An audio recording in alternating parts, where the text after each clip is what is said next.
We love our social media. It's our window to the world, our source of news, our connection to friends. But have you ever stopped to think about what keeps your feed free of the dark and disturbing content lurking online? It's not magic. It's not algorithms. It's people. Real people, sitting in front of screens making judgment calls on what we see and don't see. These are the content moderators, the unseen gatekeepers of the internet, and their story is one of hidden struggles and systemic neglect. These individuals, often working in distant corners of the globe, sift through an endless stream of graphic images, violent videos, and hate-filled messages. They make split-second decisions, often with little context, about what crosses the line. Imagine watching hours of beheadings, child exploitation, and torture, all in the name of keeping the internet clean for the rest of us. The mental toll is unimaginable. But the human cost of clean content extends far beyond the psychological trauma. Content moderators are often subject to low wages, inadequate support systems, and the constant threat of job insecurity. Their voices, often silenced by non-disclosure agreements, remain largely unheard. It's time to shed light on their plight, to expose the dark underbelly of our digital utopia. It's time to talk about the human cost of clean content.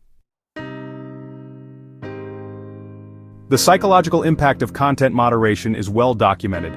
Sarah Roberts, a leading researcher on the topic, describes the job as the worst of humanity concentrated and distilled. Moderators experience a range of mental health issues, from anxiety and depression to full-blown PTSD. Imagine the nightmares, the flashbacks, the constant state of hypervigilance that comes with being exposed to the darkest corners of the human psyche on a daily basis.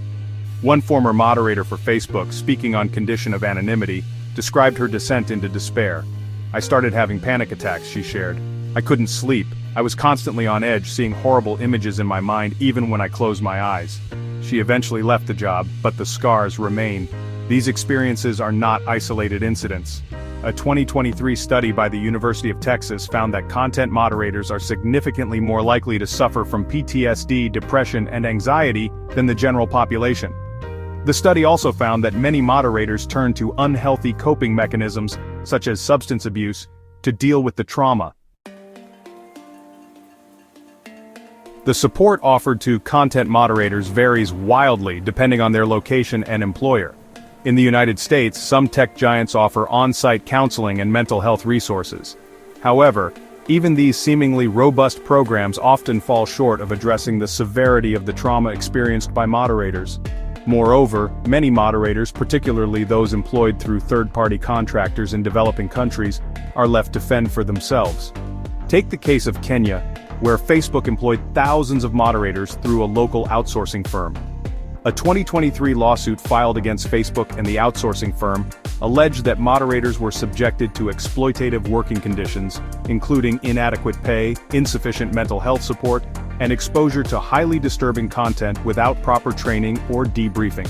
The situation is even more dire in countries like the Philippines and India, where content moderation is often seen as a stepping stone to better opportunities. The low wages and precarious nature of the work make it difficult for moderators to access quality mental health care, even if it were available. The result is a silent epidemic of mental health issues among these invisible workers. It's time for tech giants to take responsibility for the well-being of their content moderators. These individuals, the unseen guardians of our digital world, deserve more than just lip service and empty promises.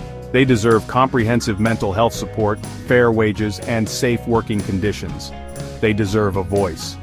We must demand transparency from tech companies about their content moderation practices.